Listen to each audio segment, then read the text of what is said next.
The automatic gate was halfway closed when her manicured hand shot out and gripped the metal frame, her wedding ring catching the afternoon sun like a warning signal. "Excuse me?"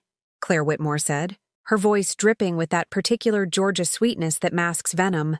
"This entrance is for residents only." I stood there, grocery bags cutting into my palms, my Yale PhD keychain dangling visibly from my finger, and felt that familiar heat rising in my chest, the one that starts as disbelief and crystallizes into something colder, sharper. I'd been living in the penthouse for 3 weeks. 3 weeks of her seeing me in the elevator, in the lobby, at the mailboxes. 3 weeks of her pretending each encounter was our first. "I know," I said, my voice steady despite my heart hammering. "I live here." Her eyes did that thing, that microscopic widening followed by the calculated narrowing, like a computer processing information it doesn't want to accept. Behind her, I could see her husband Richard leaning against their Mercedes, arms crossed, watching this play out like it was dinner theater. "Really?" She tilted her head, blonde hair cascading over one shoulder. "Which unit?" The sun was brutal that day, the kind of Atlanta heat that makes you question every life decision that brought you south. Sweat was beginning to form at my hairline, threatening to ruin the twist-out I'd spent an hour on that morning. But I didn't move. Didn't blink. "The penthouse," I said. Her laugh came out like a cough. "The penthouse." She repeated it like I'd claimed to be Beyoncé. That's interesting because what, Claire?" I let her name sit in the air between us, watched her register that I knew exactly who she was, that I'd been keeping track. "Because you can't imagine someone who looks like me living at the top of this building? Or because you've convinced yourself that every Black person you see here must be visiting or working or somehow temporary?" The smile finally dropped. Behind her, Richard straightened up. A couple walking their designer dog slowed down, pretending not to listen. "I don't appreciate your tone," she said, but her hand had already loosened on the gate.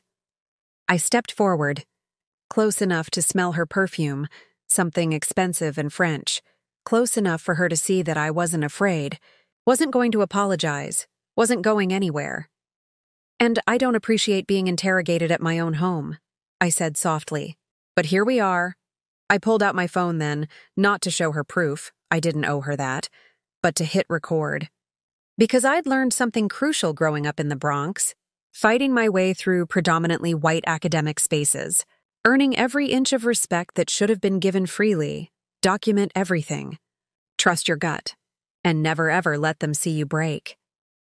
That was the moment I decided I wasn't just going to survive this building. I was going to own it. What city are you watching from? Drop it in the comments. I want to know where my people are standing with me on this. I never thought I'd be the kind of person who cared about living in a penthouse. Growing up in a rent-controlled apartment in the Bronx where the radiator clanked like a ghost was trapped inside, and the sirens were our lullabies, luxury meant having hot water on demand and windows that actually closed all the way. My mother, Ayana Ellis, taught 5th grade for 37 years in the same public school she'd attended as a child. My father left when I was 4, and honestly, I barely remember him beyond the smell of cigarette smoke and the sound of doors slamming. Mama raised me on James Baldwin essays, Nina Simone records, and the unshakable belief that education was the only guaranteed ladder out. She worked double shifts tutoring on weekends, saved every penny, and when I got accepted to Yale for undergrad, she cried for 3 days straight. "You're going to be somebody," she told me, gripping my face between her hands. "Not because of what they think, because of what you know." I became Dr. Ayana Ellis at 32, neuroscience. My dissertation on neural plasticity and trauma survivors got published in Nature and picked up by major media. I did the TED Talk circuit, consulted for the CDC, and eventually landed a tenured position at Emory University. At 38, I had the career I'd dreamed of, the respect of my peers, and finally, the financial means to live how I wanted. The penthouse wasn't about status. It was about space, literal and metaphorical. After years in cramped apartments and shared housing during grad school, I wanted room to breathe. Floor-to-ceiling windows, A terrace where I could have morning coffee and watch the city wake up. A home office where I could think without hearing my neighbors' conversations through paper-thin walls.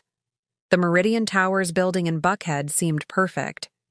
12 stories of contemporary architecture, a doorman, a gym I'd probably never use, and that top-floor unit with 3 bedrooms and a view that made my chest ache the first time I saw it. The real estate agent, a middle-aged black woman named Tasha, had smiled knowingly when I toured it. "You can afford this," she'd said, reading my hesitation, "and you deserve it.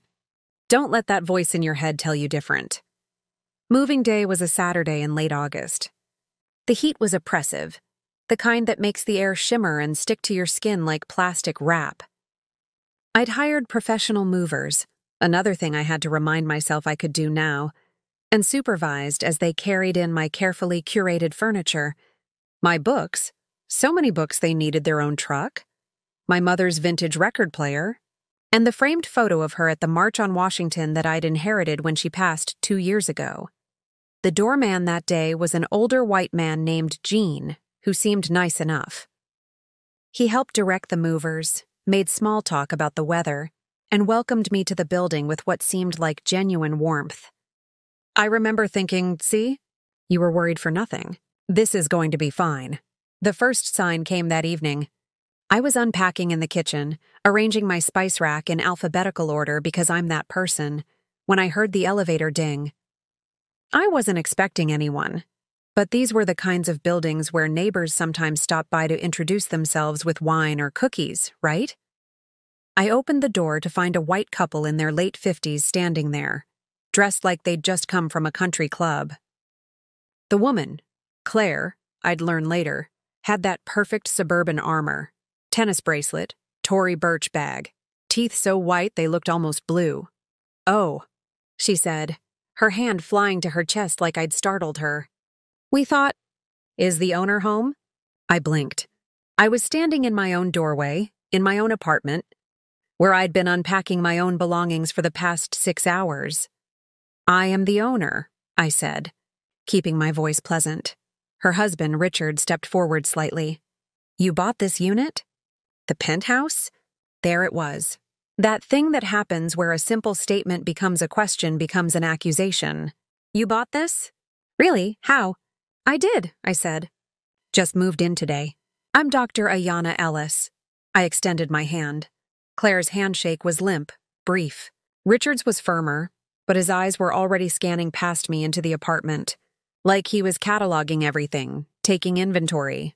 "Well," Claire said, recovering with that smile that doesn't reach the eyes. "Welcome to the building. We're the Whitmores. 10th floor. If you need anything," she didn't finish the sentence. "Just let it hang there, ambiguous and hollow." They left, and I closed the door, leaning against it for a moment. My cat, Malcolm, named after Malcolm X, obviously, rubbed against my legs, purring. I picked him up, buried my face in his orange fur. "We're good," I told him. "We're going to be fine." But that night, lying in my new bedroom with its panoramic city views, I couldn't sleep. Not because of the unfamiliar sounds or the newness of the space, but because of the look in Claire's eyes. That mixture of surprise and something else. Something that felt like resentment. The next morning, Sunday, I decided to explore the building properly. I took the elevator down to check out the gym, the pool area, the resident lounge I'd seen in the brochure. In the elevator, I encountered a young white couple with a toddler. They smiled politely, but when we reached the lobby and the doors opened, they waited. Just stood there, clearly expecting me to exit first. "After you," I said. "Oh no, you go ahead," the husband said. It took me a second to realize. They thought I was staff. Maybe housekeeping. Maybe a nanny. But definitely not a resident. I stepped out without correcting them. "Choose your battles," Mama's voice whispered in my head. At the pool, I spread my towel on a lounge chair and pulled out my book, Ta-Nehisi Coates, because I'm predictable like that. The pool area was nice. Heated water, good landscaping, a few other residents scattered around. An older white woman in a sun hat kept glancing at me over her magazine. A younger couple whispered to each other, their eyes darting my direction. I lasted 20 minutes before the staring became too much. I went back upstairs, showered, and spent the rest of the day unpacking and trying to shake the feeling that I was being watched, judged, catalogued. Monday morning, I had an early department meeting at Emory. I was in the elevator at 7 a.m., dressed in one of my favorite outfits, a charcoal pantsuit with a burgundy blouse, my natural hair in long twists, my gold hoops, my grandmother's vintage brooch. I looked good. I felt good. I was caffeinated and ready to present my latest research findings. Richard Whitmore got on at the 10th floor. We were alone in the elevator. "Morning," I said.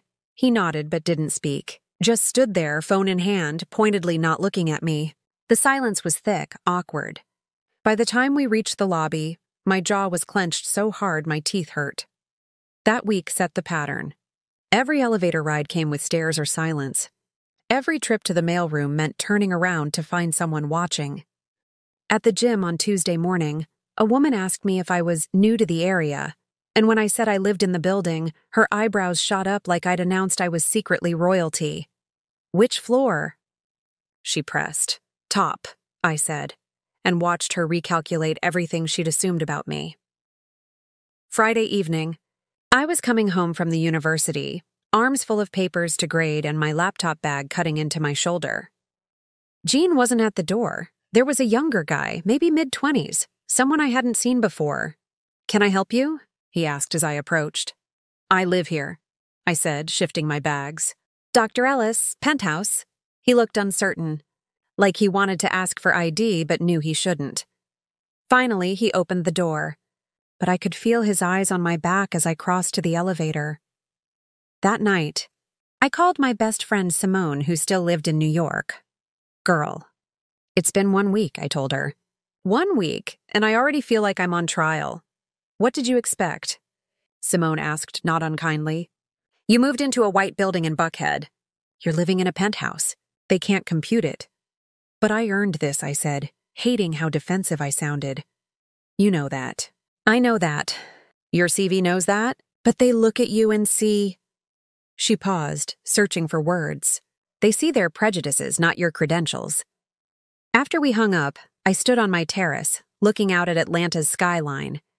The city lights glittered like promises. I'd fought so hard to get here, the Bronx to Yale to Stanford to Emory, every step contested, every achievement questioned. And now, in my own home, I still had to prove I belonged. Malcolm jumped onto the terrace railing, balanced there like he owned the world. I scratched behind his ears. "At least you're not impressed by white people," I told him. He meowed. "Unimpressed by everyone equally."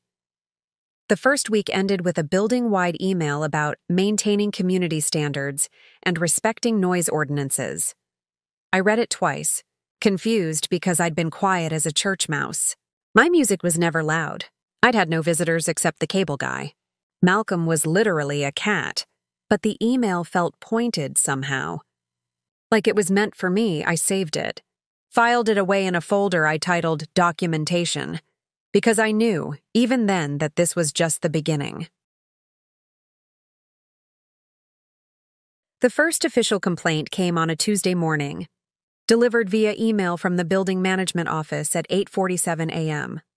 I was in my home office, reviewing grant proposals and drinking my second cup of coffee, when my phone buzzed.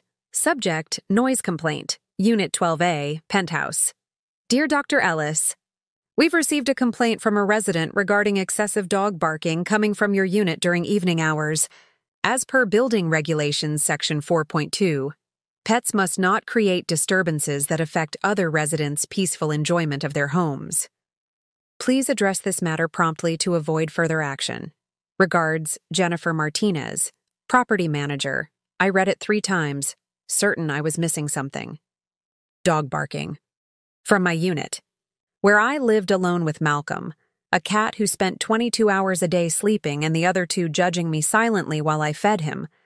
I typed back immediately, Ms. Martinez, there must be some mistake. I don't have a dog. I have 1 cat, Malcolm, who is extremely quiet. Could you please verify which unit filed this complaint? I believe there may be confusion about the unit number. Best, Dr. Ayana Ellis, her response came within an hour. Dr. Ellis, the complaint specifically identified your unit. Perhaps the noise is coming from a television or device? Please ensure all noise levels are kept to a minimum, particularly during evening hours, after 8 p.m. Thank you. Jennifer, I sat back in my chair, a cold feeling spreading through my chest. This wasn't a mistake. This was intentional. Someone had filed a complaint about a dog I didn't have, and management was running with it without verification, without evidence, without even knocking on my door to check. That evening, I did something I'd never imagined doing in my own home. I installed a decibel meter app on my phone and started documenting sound levels. At 8 p.m., when I was supposedly disturbing the peace with my imaginary dog, I recorded 42 decibels. The equivalent of a library. Malcolm was asleep on the couch. I was reading journal articles. My television wasn't even on. I took screenshots, saved them with timestamps. 2 days later, another email. Subject: Additional noise complaints. Unit 12A Dieter. Ellis, we've received multiple complaints regarding loud music and parties in your unit on Thursday evening, October 10th. Several residents reported disturbances past 11 p.m. This is your second violation of community standards. Please be advised that continued violations may result in fines as outlined in your lease agreement. Jennifer Martinez, Thursday, October 10th. I pulled up my calendar. That was the night I'd stayed late at the university for a faculty meeting that ran until 10 p.m. I didn't get home until 10:45. I had my parking garage timestamp, my keycard entry log, everything. I'd walked in, fed Malcolm, and gone straight to bed because I had an 8 a.m. lecture the next morning. But someone reported a party in my empty apartment, while I wasn't even there. This time, I didn't just respond to Jennifer. I called the management office and asked for a meeting. She tried to handle it over the phone, but I insisted. I need to see these complaints in person, I said, and I need to understand why nobody verified them before sending me threatening emails. We met in her office the next afternoon. Jennifer was a Latina woman in her 40s, professional but visibly uncomfortable. She slid a folder across the desk, photocopies of the complaint forms with the names redacted. Building policy, she said when I pointed to the blacked-out sections. We keep complainants anonymous to prevent conflicts. So someone can accuse me of anything, invent entire scenarios, and I don't even get to know who's lying about me? Dr. Ellis, I understand your frustration. Do you? I leaned forward. Because from where I'm sitting, it looks like anyone in this building can file false reports against me, and management will accept them as fact without investigation. That's not frustration. That's discrimination, she flinched at the word. We take all complaints seriously. Then take my complaint seriously. I pulled out my phone, showed her my decibel readings, my calendar, my parking records. On Thursday the 10th, I wasn't home. On Tuesday, when someone reported dog barking, I was here alone with my cat. These complaints aren't mistakes, they're fabrications. And you're enabling harassment by not verifying them. Jennifer's jaw tightened. I'll look into it. I want written confirmation that you've investigated these claims. And I want to know what building policy says about filing false complaints. Because if tenants can weaponize this system without consequences, that's a problem. I left her office feeling simultaneously vindicated and exhausted. This was energy I shouldn't have to expend.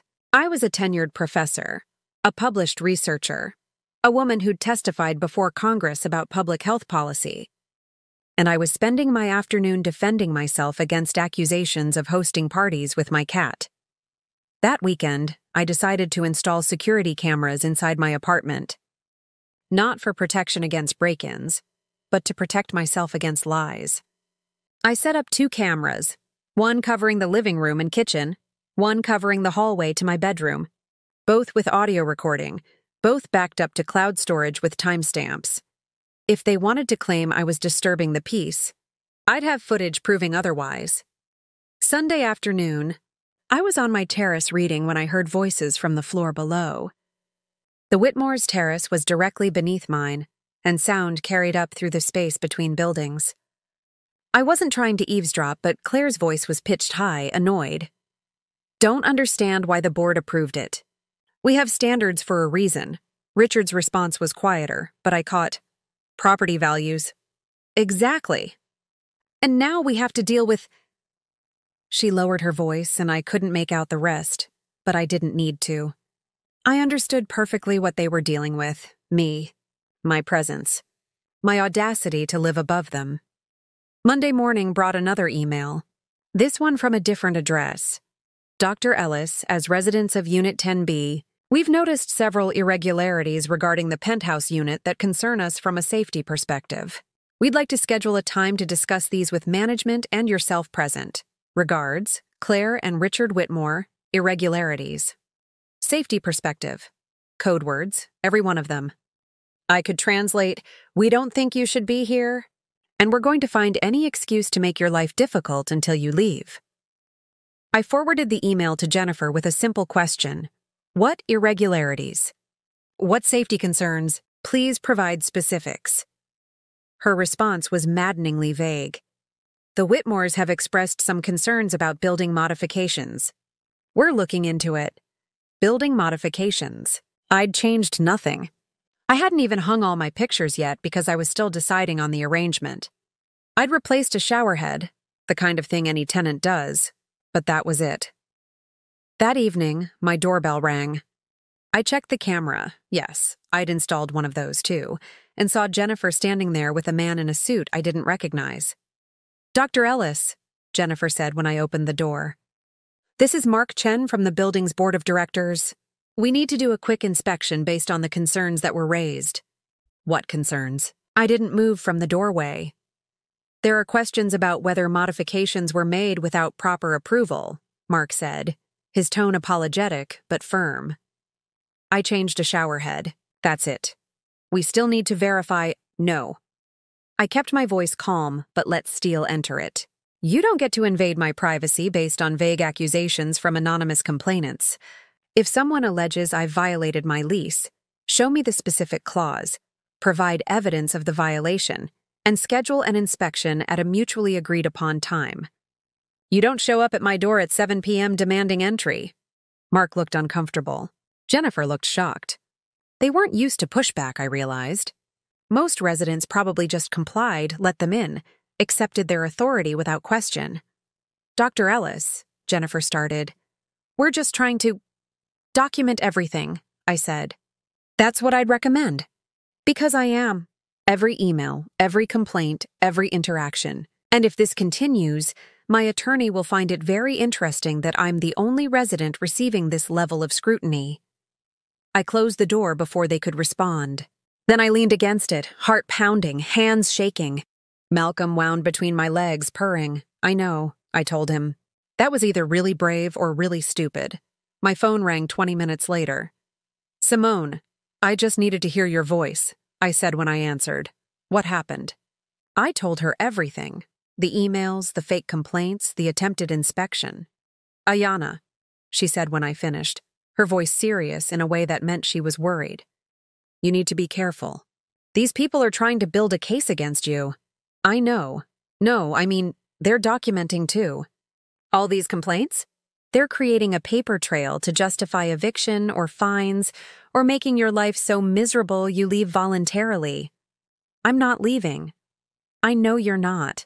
But you need backup. Do you know any other Black residents in that building? I paused. I've seen maybe 2 others. We've nodded at each other in passing, but... Find them, Simone said. Talk to them. I guarantee you're not the only one dealing with this shit. After we hung up, I thought about the other Black faces I'd glimpsed in the building. A man around my age, always well-dressed, usually on his phone. An older woman with magnificent natural gray hair who'd smiled at me once in the mailroom. I didn't know their names, their units, their stories. But Simone was right. I needed to find out. The next morning, another email was waiting. Subject, final warning, noise violations, Dr. Ellis, this is your 3rd complaint regarding noise disturbances. As per your lease agreement, 3 violations within a 30-day period constitute grounds for lease termination review. You have 48 hours to respond with a corrective action plan, or we will proceed with formal proceedings. Jennifer Martinez. I read it sitting in my bed. Coffee growing cold on my nightstand, Malcolm purring beside me. 3rd complaint. I'd been in the building less than a month.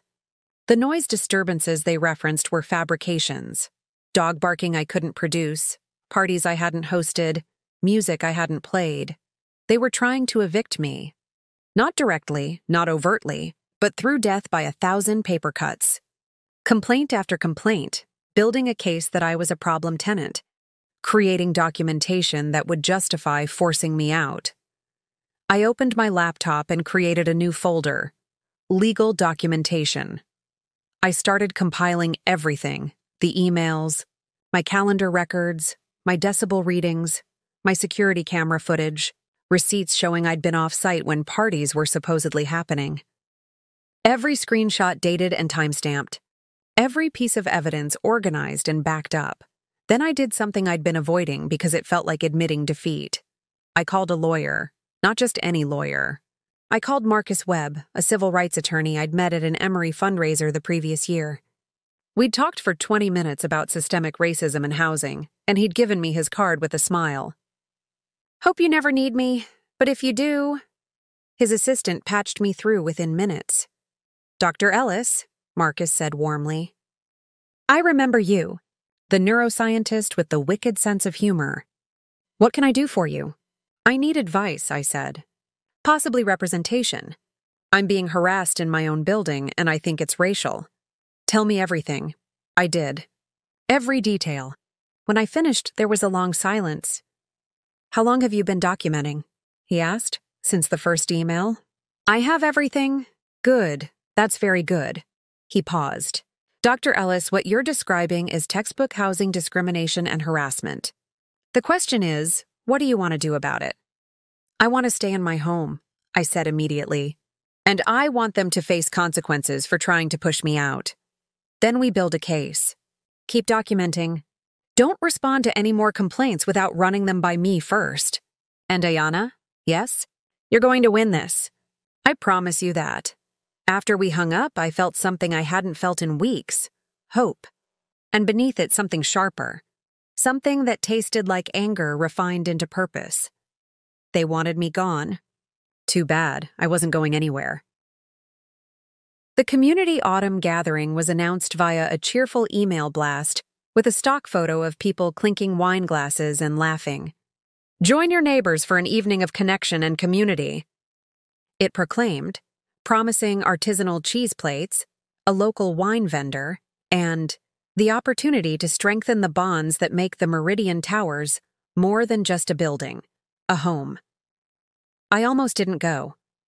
After 3 weeks of hostile emails and surveillance-level scrutiny, the last thing I wanted was to make small talk with people who'd been trying to force me out.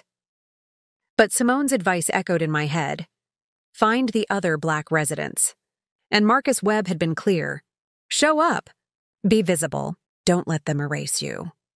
So on Thursday evening, I put on a deep emerald wrap dress that made my skin glow, my favorite gold hoops, and the kind of confidence that comes from knowing you look damn good even when you feel tired. I touched up my twists, applied lipstick the color of wine, and gave myself a pep talk in the mirror. You belong here, I told my reflection. You earned this. Don't let them make you forget that. Malcolm meowed from his perch on the bed, unimpressed by my self-affirmation. You're right, I told him. I don't need their validation, but I do need allies. The community room on the second floor was already crowded when I arrived at 7. The space had been decorated with string lights and autumn wreaths, and a table along the back wall groaned under the weight of cheese boards, crackers, fruit arrangements, and several bottles of wine in various states of depletion. Maybe 40 people were scattered throughout the room in clusters. That particular kind of suburban social gathering where everyone seems to know everyone else. The conversations didn't stop when I entered, but they stuttered. I felt the ripple of attention, the subtle turning of heads, the recalculation happening in dozens of minds simultaneously. Who is she? Does she live here? Is she with someone? I headed straight for the wine table, poured myself a generous glass of red, and surveyed the room. Jennifer from management was talking to the board president near the windows. The Whitmores were holding court with another couple near the fireplace, Claire's laugh carrying across the room like wind chimes. I recognized a few other faces from elevator rides and parking garage passings, but no one I'd actually spoken to beyond polite nods. And then I saw him, the black man I'd glimpsed a few times before. He was standing near the bookshelves, alone, scrolling through his phone with the practiced disinterest of someone who'd learned to occupy space without demanding attention. Mid-40s, maybe, wearing dark jeans and a perfectly cut blazer over a simple black t-shirt. Designer sneakers that probably cost more than my monthly utilities. I was about to approach him when a voice beside me said, "You must be new to the building." I turned to find a white woman in her 30s, blonde highlights, Lululemon leggings under a long cardigan, holding a wine glass and a plate of cheese. Her smile was friendly, but her eyes were doing that thing, scanning me, cataloging, trying to place me in whatever mental filing system she used to organize the world. "Not that new," I said pleasantly. "I moved in about a month ago." "Oh, which floor?" The question came too quickly, too eagerly. 12. Her eyes widened. "The penthouse?" "I didn't realize. I thought that unit was still—" She trailed off, but the implication was clear. Still occupied by someone else. Someone expected. Someone not me. "It's a great unit," I said, taking a sip of wine. "The views are incredible." "I'm sure," she said, recovering with another smile. "I'm Jessica, by the way. I'm on 5 with my husband and our daughter." "Ayana," I said, not offering my hand because she hadn't offered hers. "Nice to meet you." "So what do you do, Ayana?" The question had that particular inflection that meant she was trying to figure out how I could afford the penthouse. Because clearly my presence there required explanation. "I'm a neuroscientist. I teach at Emory." "Oh, another recalibration. Wow, that must be interesting." "It is," I said, refusing to elaborate. Let her wonder.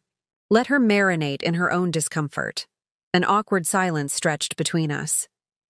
Jessica looked around as if searching for an escape route, then spotted someone across the room. "I should go say hi to— But it was nice meeting you." "Welcome to the building." She scurried away before I could respond. I moved toward the food table, assembling a small plate of grapes and aged cheddar, when another woman approached, older this time, maybe 65, with severely highlighted hair and the kind of jewelry that whispers old money. "Are you the new tenant in the penthouse?" she asked without preamble. "I am." She looked me up and down with an expression I couldn't quite read. Well, that's quite an investment for someone so young." She said young like it was code for something else. "I've been fortunate in my career," I said evenly. "And what career is that?" Why did I have to keep justifying my existence? Why was my presence here subject to constant interrogation, while white residents moved through the space without question? "I'm a professor, neuroscience. I published some research that did well, consulting work, speaking engagements. The usual academic trajectory." I said it lightly, but there was steel underneath. "Interesting," she said in a tone that suggested it was anything but. "I'm Margaret. I've been in this building for 12 years. We've always had a very particular community here, people who share certain values." There it was. Coded language, dog whistles. The kind of racism that wore pearls and smiled while it cut you. "Values like what?" I asked, deciding to make her say it. "Make her own it." She blinked, caught off guard. "Well, quiet, respectful, traditional." "I'm quiet," I said. "Very respectful. Though I'm not sure what traditional means in this context. Traditional like segregation? Or traditional like assuming everyone should look and think the same?" Her face flushed. "I didn't mean— I think you did," I said softly. "But I appreciate the honesty. It's refreshing compared to fake complaints about imaginary dogs." I walked away before she could respond, my heart pounding but my head high. Across the room, I caught the eye of the black man by the bookshelves. He was watching me now, a small smile playing at his lips. He raised his wine glass in a subtle salute. I made my way over to him. That was beautifully done, he said quietly when I reached him. Margaret's been here longer than the building itself, I think. And she's never liked anyone who doesn't fit her very narrow definition of appropriate. Let me guess, I said. She's given you the same speech? Multiple times. I'm Marcus, by the way, Marcus Reed, 6th floor. He extended his hand, and his handshake was warm, firm, real. Ayana Ellis, the infamous Penthouse. He laughed, a genuine sound that felt like relief. I heard about you. The whole building's been talking. Let me guess. The complaints? The complaints, the board meetings, the speculation about who you are and how you could possibly afford that unit. Jennifer told my husband last week that they were monitoring the situation. Like you're a situation to be managed rather than a resident who pays rent. Your husband lives here too? Cameron. He's a chef, working tonight. Otherwise, he'd be here pretending to enjoy bad cheese and cheaper wine. Marcus's smile was wry. We've been here 3 years, and I still get asked if I'm visiting. In the elevator this morning, I said, a woman asked me which unit I was cleaning. Of course she did. He took a sip of wine. You know what the worst part is?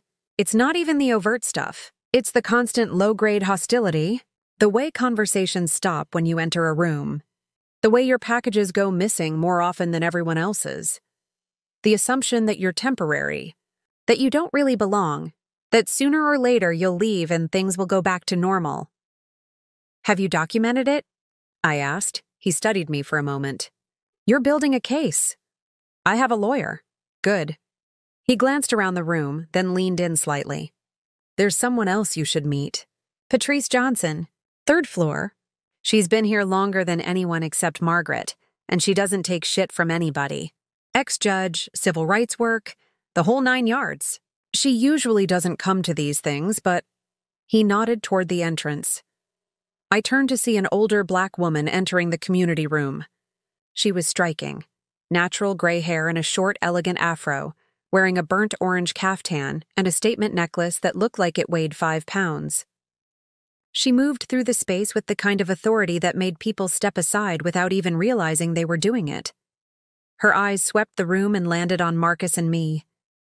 Something flickered across her face, recognition maybe, or solidarity, and she made her way directly toward us.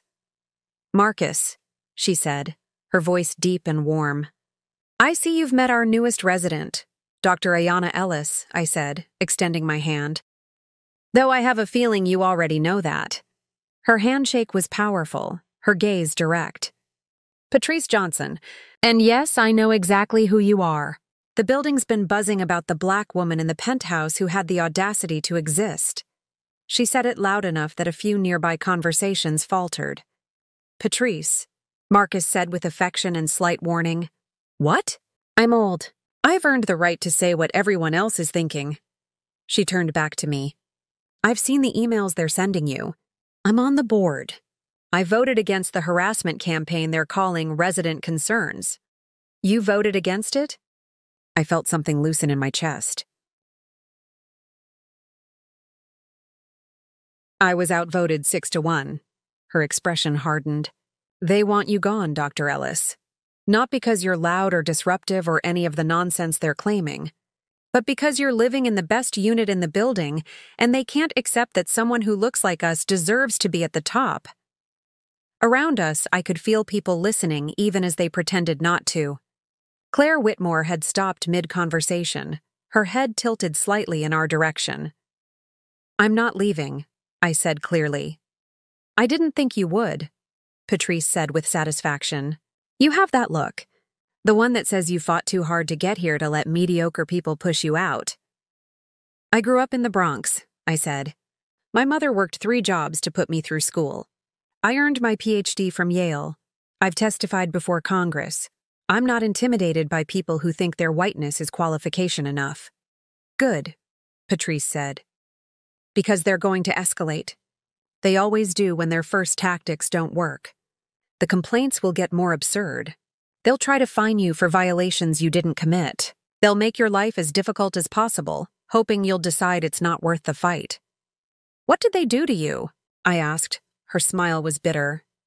3 years ago, they tried to evict me for disturbing community harmony. I'd filed complaints about discrimination in the building's guest parking policy, noticed that visitors were getting towed while white visitors weren't. They retaliated by claiming I was creating a hostile environment. Took me 6 months and a lawyer to shut it down. And Marcus? I looked at him. They tried to say Cameron's cooking smells were a nuisance. Never mind that Susan on 4 cooks fish twice a week.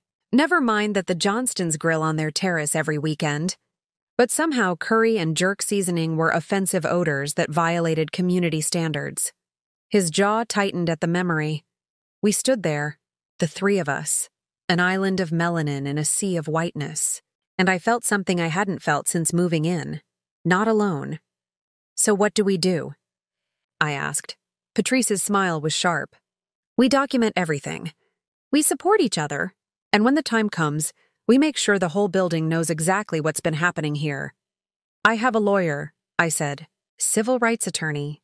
He's good. I have connections in local media, Patrice said, and a few judges who owe me favors. I have architectural plans of this entire building, Marcus added with a grin, including documentation of all the code violations the board's been ignoring for years. Are we doing this? I asked.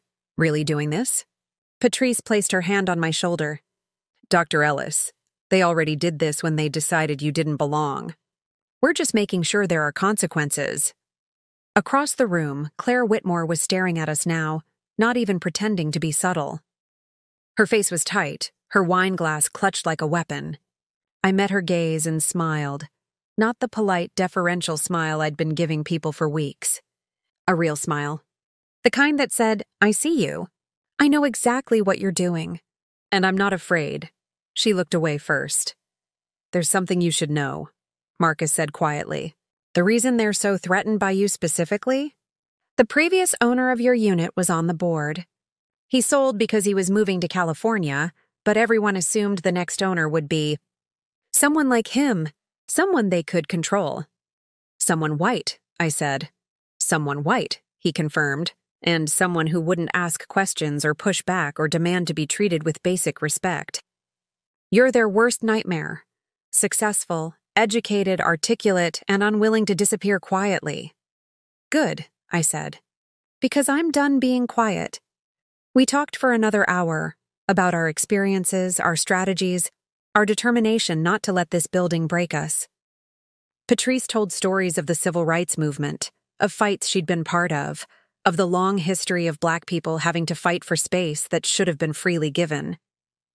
Marcus talked about microaggressions in professional spaces, the exhaustion of constantly proving your worth. I shared my own stories. Yale, Stanford, academic conferences where I was the only Black woman in rooms full of white men who assumed I was there to take notes, not present research. By the time the gathering wound down, I had 2 allies, 2 witnesses, 2 people who understood that this wasn't about noise complaints or building violations or community standards. This was about power, about who gets to occupy space without question and who has to fight for every inch. As I left, I passed Claire Whitmore in the hallway. Enjoyed the party? She asked, her voice saccharine. Very much, I said. Met some wonderful neighbors. Made some real connections. Thanks for hosting. The look on her face was worth every uncomfortable moment of the evening. When I got back to my apartment, I found Malcolm waiting by the door. I picked him up, buried my face in his fur. We have backup now, I told him. We're not alone anymore. He purred, unconcerned with the politics of humans, content in the knowledge that he was fed and loved and safe. I wished I could be that certain of anything. But at least now, I had people in my corner. People who knew the game. People who'd already survived what I was going through. And that was something. The coffee shop was my idea, neutral ground, away from the building's surveillance and whispered conversations. Marcus suggested a place in Virginia Highland, a neighborhood spot with good espresso and enough ambient noise that we could talk freely without worrying about eavesdroppers. Patrice arrived first somehow, even though I'd left 10 minutes early. She was at a corner table, already halfway through what looked like a straight shot of espresso, reading the Atlanta Journal-Constitution with the kind of focused intensity that made me think she was memorizing every word. "Dr. Ellis," she said without looking up. "You're late." I checked my watch. I was 3 minutes early. "How long have you been here?" 20 minutes. Old habit from my bench days. Always arrive first, control the space, set the tone. She folded the newspaper precisely and looked at me over her reading glasses. "Sit. We have things to discuss." I ordered an oat milk latte from the counter. Yes, I'm that person, and joined her. The morning light came through the windows in slants, catching dust motes and the steam from our cups. Outside, joggers passed in their expensive athleisure. Dogs strained at designer leashes, and the city hummed with the energy of people who'd never had to question whether they belonged in public space. Marcus arrived 5 minutes later, apologizing. Cameron made breakfast. I couldn't leave until I finished it. You know how he gets. "Your husband the chef," Patrice said. The one they tried to say was creating offensive odors. "That's him." Marcus sat, arranged his own coffee, black, no sugar, and looked between us. "So, we're really doing this." "We're already doing this," I corrected. "They started it weeks ago. We're just deciding how to respond." Patrice leaned back in her chair, and I saw the judge she'd been, authoritative, analytical, someone who weighed evidence and rendered verdicts. "Before we go further, I want to make something clear.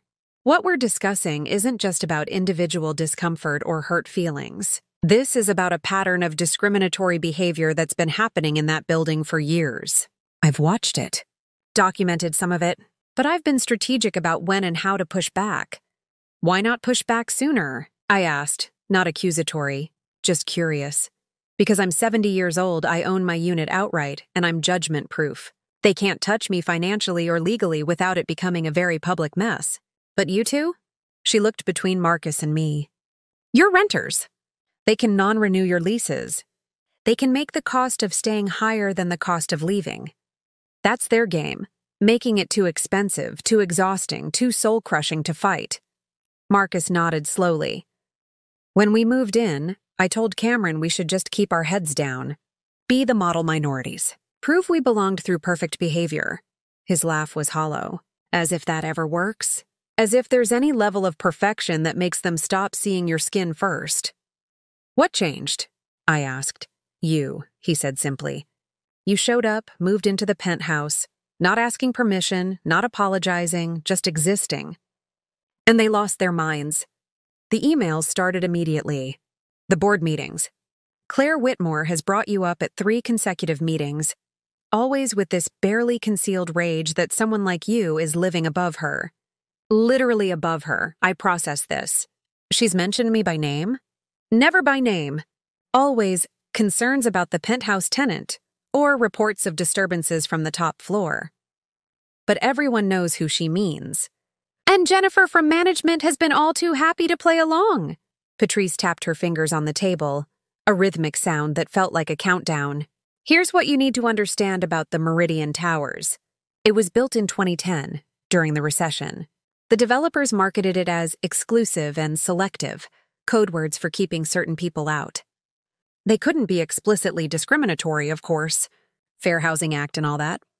But they could price it high, require references from current residents, and create a culture where anyone who didn't fit the mold felt unwelcome enough to leave on their own." "How did you get in?" I asked. Her smile was fierce. "I bought my unit through an LLC. The developer never knew who the actual buyer was until closing. By then, the money was too good to turn down. They'd been sitting on that unit for 8 months. And I showed up to move-in day with a civil rights attorney just in case anyone wanted to make an issue of it. Did they?" Richard Whitmore, yes, our dear Richard, was on the welcoming committee. Took one look at me and asked if I was the new housekeeper. She paused. Let that sink in. I told him I was the new owner of 3C. And if he ever mistook me for staff again, my next words to him would be delivered through my attorney. We've had a very cordial relationship ever since, by which I mean we don't speak. Marcus laughed despite himself. I wish I'd done that. We tried to be friendly. Invited neighbors to dinner. Cameron made this incredible meal: jerk chicken, rice and peas, plantains, rum cake. 3 couples accepted the invitation. 2 canceled last minute. The third showed up, ate, complimented everything, and then filed a complaint about cooking smells the next day. The Whitmores? I guessed. No, actually. Susan and Greg from the 8th floor. White liberals.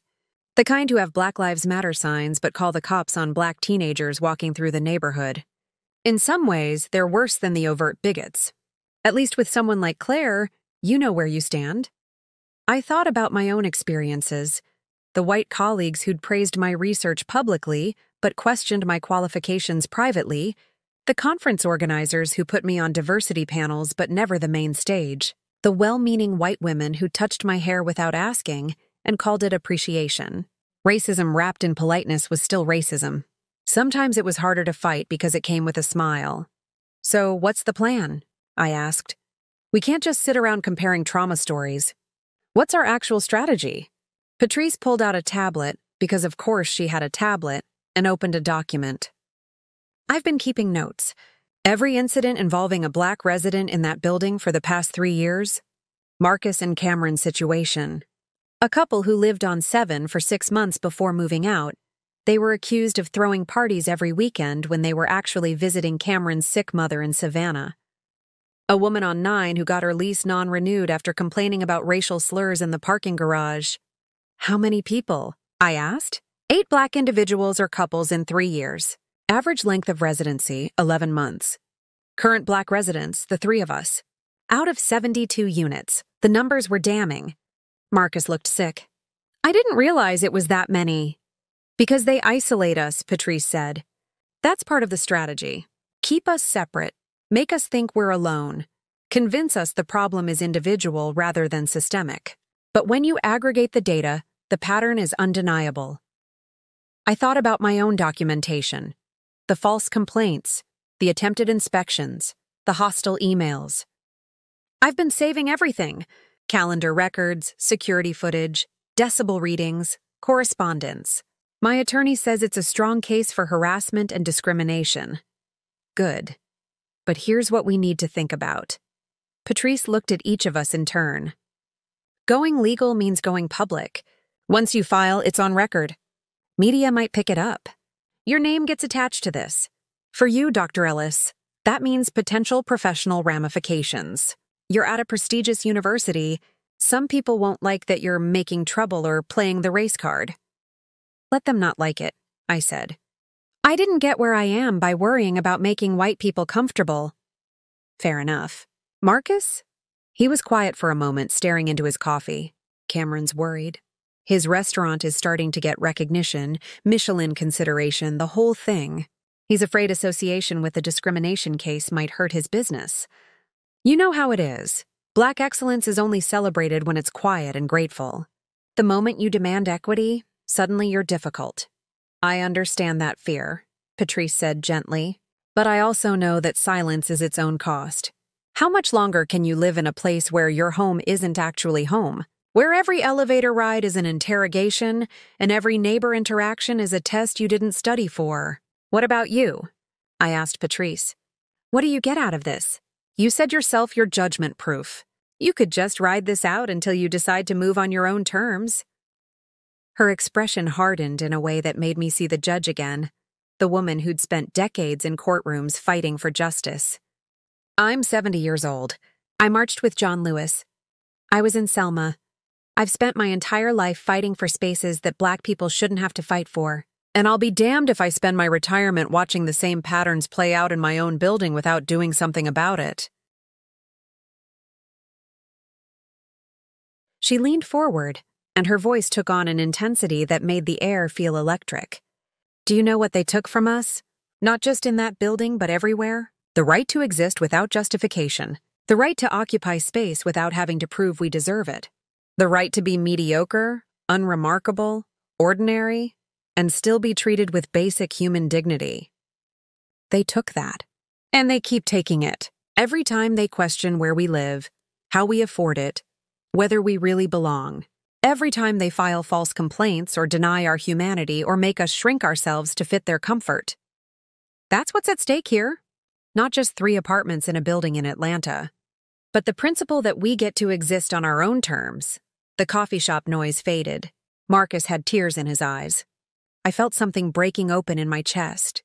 Grief and rage and determination all mixed together. "I'm in," Marcus said quietly. "Whatever it takes. Cameron will understand." "I never left," I said. "I just needed to know I wasn't crazy. That it wasn't just me. It's never just us," Patrice said. "That's what they count on, us thinking we're alone. But we're not. We never were." We spent the next 2 hours strategizing. Patrice would use her board position to formally request documentation of all complaints filed against Black residents versus white residents over the past 3 years. Marcus would compile architectural violations the board had ignored, the kind that could create liability if made public. I would continue documenting and work with my attorney to build the legal case. But more than that, we decided to prepare for a public moment. The building's annual meeting was in 6 weeks. Every resident would be there, or at least the ones who cared about community decisions. Board elections, budget approvals, the perfect venue for exposure. "I want to present everything," I said. "Every false complaint, every ignored violation, every pattern of discrimination. I want it on record. I want witnesses. I want them to have to look at what they've done." "They'll try to shut you down," Marcus warned. "Board meetings have rules about speaking time, approved topics." "Let them try," Patrice said with satisfaction. "I know Robert's Rules of Order better than the board president knows his own name. I can create space for this testimony, and once it's started, trying to silence it will only make it worse for them." "What about after?" I asked. "Say we expose everything at the meeting. Say we file legal action. What happens to us? Do we stay? Do we fight to stay in a place that's made us miserable?" Marcus looked at me steadily. "That's the choice, isn't it? Do we let them win by leaving? Or do we stay and prove that we have every right to be there, that the building is better with us in it, not worse?" "I'm staying," I said. "Even if I have to fight for every single day. That penthouse is mine. I earned it. And I'm not giving it up because Claire Whitmore can't handle seeing a Black woman succeed." "Then we stay," Patrice said. "All of us. We stay, and we make them reckon with what they've tried to ignore." We left the coffee shop as something more than 3 individuals with shared grievances. We left as a unit, a front, a force. On the drive back to the Meridian Towers, I felt something I hadn't felt in weeks. Powerful. Not despite the harassment, but because of what I was choosing to do about it. They'd tried to make me small, quiet, invisible. Instead, they'd created someone who refused to be any of those things. When I pulled into the parking garage, Claire Whitmore was getting out of her car. She saw me, and for a split second, I saw fear flicker across her face. She knew. Maybe not the details, but she knew something was coming. I smiled at her. Genuine this time. Because I had nothing to hide and everything to fight for. "Lovely day," I said as I walked past. She didn't respond, just watched me go, her face pale, her hands gripping her designer purse like it might protect her from what was coming. It wouldn't. The thing about evidence is that it requires patience. My mother used to say, "Ayana, smart people don't react. They respond." She'd say it when neighborhood kids teased me for reading too much, when teachers questioned whether I'd really written my own papers, when guidance counselors suggested I consider more realistic career paths than medical research. "Don't react," she'd remind me. "Gather your facts. Build your case. Then respond with something they can't dismiss." So that's what I did. For 3 weeks, I became a detective in my own life. Every interaction, every email, every sideways glance got documented with the precision I usually reserved for peer-reviewed research. My apartment became a command center, laptop open on the dining table, files organized in color-coded folders, a timeline spread across my wall like I was investigating a crime. Which, in a way, I was. Marcus came over on a Tuesday evening, knocked 3 times, our agreed-upon signal, and I buzzed him in. He brought his own laptop and a bottle of wine that Cameron had picked out, something French and expensive that felt like armor against what we were about to do. Cameron says if we're going to war, we might as well have good wine, Marcus said, setting it on the counter. He also sent jerk chicken wings. Said you looked too thin last time he saw you. I've met Cameron exactly once, I said, pulling out wine glasses, and he's decided you're family. That's how it works. Marcus opened his laptop, pulled up what looked like architectural schematics. Okay, so I've been doing some digging. You remember how I mentioned building code violations? Vaguely. I was mostly focused on not having a nervous breakdown. Well, get focused now because this is gold. He turned the screen toward me. The Meridian Towers passed inspection in 2010, but there have been modifications since then. The Whitmores added a gas line to their terrace for a built-in grill. No permit. The Johnstons on 11 enclosed part of their balcony. No permit. Susan and Greg on 8 converted a bedroom into an expanded closet and moved plumbing. Definitely no permit. I leaned closer, studying the documents. How did you get these? I'm an architect. I have access to city records.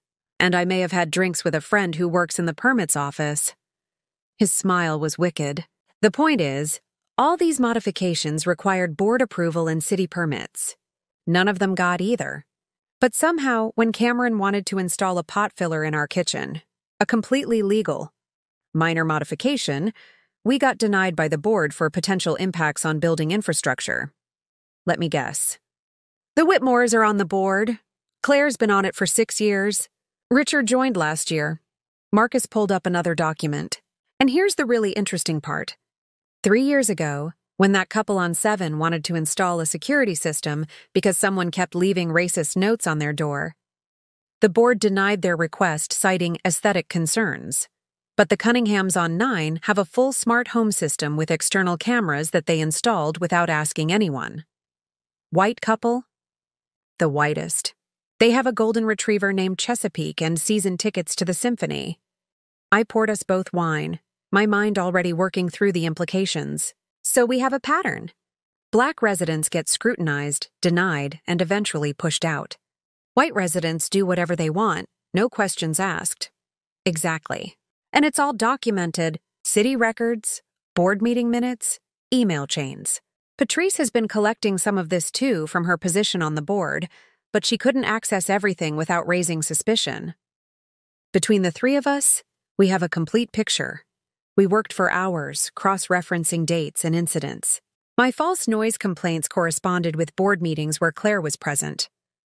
The couple on 7 received their first violation notice 2 days after complaining about the racist notes, which were never investigated. Every Black resident who'd left had been subject to escalating complaints that management had accepted without verification. Around midnight, Patrice called. "Are you two still working?" "How did you know we were together?" I asked. "Because I know you. And because I just finished my own research." I could hear papers shuffling on her end. I filed a formal records request with management, completely within my rights as a board member, for all complaint data from the past 3 years. Jennifer tried to stall, said she'd need to compile it, but I reminded her that failing to provide board-requested documentation was a violation of our bylaws. She sent it over an hour ago, and Marcus leaned toward my phone, which I'd put on speaker. And it's damning. 72 units in the building. 8 Black households over 3 years. Those 8 households account for 43% of all noise complaints, 67% of conduct violation reports, and 81% of proposed lease non-renewals. Despite being 11% of the building population, I felt sick. That's not possible unless it's a targeted campaign, Patrice finished. Which it is. I also cross-referenced with actual police reports and verified noise violations. You know how many of those complaints were substantiated? 0. Not one resulted in a citation, a fine, or any external validation. They were all internal, filed by residents, processed by management, and used to create paper trails. Marcus was typing furiously. "We need to visualize this. Make it undeniable. I'm already working on it," Patrice said. "Charts, graphs, comparative data. When we present this, I want it to be impossible to dismiss as coincidence or misunderstanding. I want the numbers to tell the story so clearly that even the most willfully ignorant person can't pretend they don't see it. After Patrice hung up, Marcus and I kept working. He built a visual timeline. Every Black resident who'd lived in the building, the complaints filed against them, the outcomes. It looked like a targeted operation because that's what it was. I organized my own documentation. Screenshots of my security camera footage showing empty, quiet rooms during times I was accused of hosting parties, decibel readings consistently below building thresholds, calendar entries proving I was elsewhere when violations allegedly occurred. My professional credentials, because apparently I needed to justify my existence. Can I ask you something? Marcus said around 2 a.m. when we were both exhausted and running on wine and righteous anger. Yeah. Why the penthouse? I mean, I know why. It's beautiful, you earned it, etc. But did you know it would cause this much intensity? I thought about it. I grew up in a fourth-floor walk-up where the ceiling leaked and the neighbors screamed at each other every night. My mother worked herself to exhaustion so I could have opportunities she never had. When I toured that penthouse, with its views and its space and its light, I thought, this is what success looks like. This is the proof that I made it. I paused. But honestly, I think it would have been just as bad if I'd moved into any unit. It's not really about the penthouse. It's about the audacity of me thinking I deserve to be here at all. Cameron says the same thing, Marcus said quietly. He grew up in Kingston, Jamaica. Dirt poor. Literally dirt floors. He taught himself to cook by watching his grandmother, saved for years to go to culinary school in London, worked his way up through kitchens where he was the only Black person and definitely the only Caribbean. When we moved here, he said he felt like he'd finally arrived, like he could stop proving himself every day. His voice cracked. But we can't stop, can we? There's no amount of success or achievement or respectability that makes us safe from their fear and resentment. No, I said, there isn't, but we can make them face consequences for acting on it. Over the next 2 weeks, our evidence collection became more sophisticated. Marcus created a digital presentation with side-by-side comparisons. Black resident complaint rates versus white resident rates, response times to maintenance requests by race, board meeting minutes showing disparate treatment. Patrice compiled legal precedents, other housing discrimination cases, Fair Housing Act violations, patterns that matched ours. I focused on my own case, because it was the most recent and the most documented. Every false complaint had a corresponding piece of evidence disproving it. Every hostile interaction had been recorded or witnessed. I had timestamps, video footage, third-party verification. If this went to trial, my case was airtight. But more importantly, I had something else, a narrative. Not just data points, but a story. My story. The story of Dr. Ayana Ellis, daughter of a public school teacher from the Bronx, who earned her Yale PhD and her Emory position and her penthouse apartment through decades of work, and who'd been treated like an intruder from day one. Because of the color of her skin, Marcus helped me script it. We sat in my living room, Malcolm periodically interrupting by walking across the laptop keyboard, and we crafted the presentation I'd give at the annual meeting. Start personal, Marcus suggested. Make them see you as human before you hit them with data. I don't want to do the respectability thing, I said. I'm tired of having to prove I'm worthy of basic dignity. Then don't prove it. Just state it. State who you are, what you've accomplished, and then show them what they've done to someone who's contributed more to society than most of them ever will. Make them feel ashamed. You think they're capable of shame? Some of them, maybe. But even if they're not, everyone else watching will be. That's the point. Public exposure. Public reckoning. Patrice came over the following Saturday with printouts, organized in a binder with tabs and highlights like she was presenting a Supreme Court case. This is your evidence packet, she said, handing it to me. Everything documented, sourced, and annotated. If anyone questions a single fact, you can point to exactly where it came from. I flipped through it. It was over 100 pages. Every email, every complaint, every discriminatory pattern, all laid out with brutal clarity. This is incredible, I said.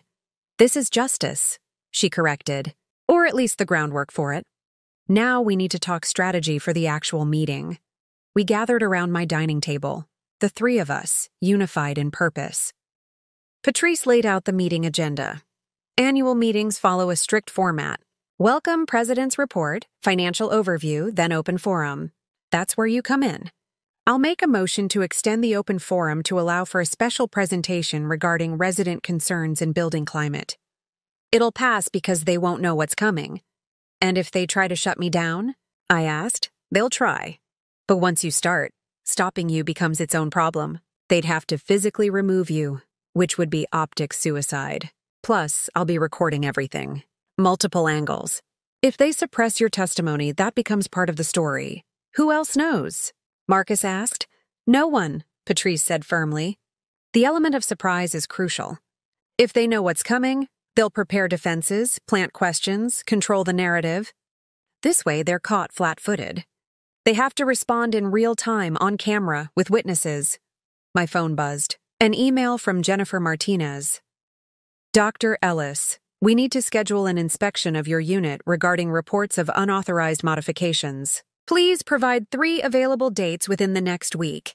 I showed it to Marcus and Patrice. They're escalating, Marcus said. They know something's up. Or they're just continuing the harassment, I countered. My lawyer told me not to allow any inspections without him present, and without specific documented cause. They can't just demand access. Respond professionally, Patrice advised. Ask for the specific violations they're investigating, request documentation of the reports, and CC your attorney. Make them show their hand. I typed out the response. Every word calculated. Ms. Martinez, please provide 1. Specific details of the alleged unauthorized modifications. 2. Documentation of who filed these reports and when. 3. Evidence substantiating the claims. My attorney will need to review this information before any inspection can be scheduled. As you know, tenants have rights to privacy and due process. I hit send before I could second-guess myself. Good, Patrice said. Professional, firm, and putting them on notice that you're not going to be pushed around. That night, after Marcus and Patrice left, I stood in my penthouse alone. The city lights sparkled below, indifferent to the human dramas playing out in their glow. I thought about my mother, about how proud she'd be, not just that I lived here, but that I was fighting to stay. She'd taught me that dignity wasn't given. It was claimed. That justice didn't arrive on its own. It was demanded. I pulled up the presentation Marcus and I had built. Title slide, A Pattern of Discrimination, The Truth About the Meridian Towers. 43 slides of evidence, testimony, and truth. In 3 weeks, I'd stand in front of my neighbors, the ones who'd filed false complaints, the ones who'd looked through me in elevators, the ones who'd assumed I didn't belong, and I'd make them see exactly what they'd done. The anticipation felt like electricity in my veins. Malcolm jumped onto my lap, purring. I scratched behind his ears. We're going to win this, I told him. Not because we're perfect, but because we're right, he meowed, which I chose to interpret as agreement. Outside my windows, Atlanta glowed. My city, my home, my space, and I wasn't giving it up without a fight. The community room had never looked so official. Someone had set up rows of chairs facing a long table where the board sat like judges at a tribunal.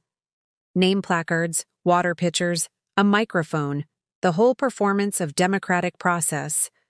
I arrived 15 minutes early, laptop bag over my shoulder, wearing a navy suit that cost more than some people's rent. Armor. That's what Simone called it when I'd sent her a photo that morning. Wear your armor, sis. Make them see exactly who they're dealing with. The room was already half full. I recognized most of the faces, hallway nods, elevator silence, the casual cruelty of proximity without connection. Claire Whitmore sat in the front row, diagonal from where the board table was positioned, dressed in cream and pearls like she was attending a garden party instead of a community meeting. Richard stood behind her, talking to another man I didn't recognize, both of them in that uniform of white male authority, sport coat, no tie, expensive watch. I chose a seat in the third row, center aisle, close enough to be seen, far enough to observe. Marcus arrived 5 minutes after me, Cameron beside him. Cameron was shorter than Marcus, broader, with locks pulled back in a neat bun and the kind of presence that made people look twice. He caught my eye and nodded, solidarity without words. Patrice was already seated at the board table, reviewing documents like she hadn't spent the last 3 weeks helping me prepare to blow this entire meeting apart. She was good, gave no indication that anything unusual was coming. Just another annual meeting, just another evening of residential bureaucracy. By 7 o'clock, at least 60 people filled the room. Someone had brought cookies, because white people treat every gathering like a bake sale, and there was coffee brewing in the corner. The normalcy of it all felt obscene. They were eating cookies while planning to hear reports about budgets and landscaping, completely unaware that I was about to detonate their carefully maintained fiction. Jennifer Martinez called the meeting to order. The board president, a man named Douglas Pemberton, who I'd seen exactly once, droned through the welcome remarks.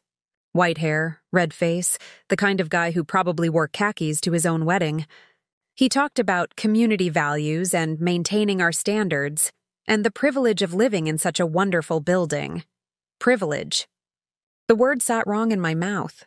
Privilege was having your presence never questioned. Privilege was living somewhere without having to document your own existence. The financial report came next.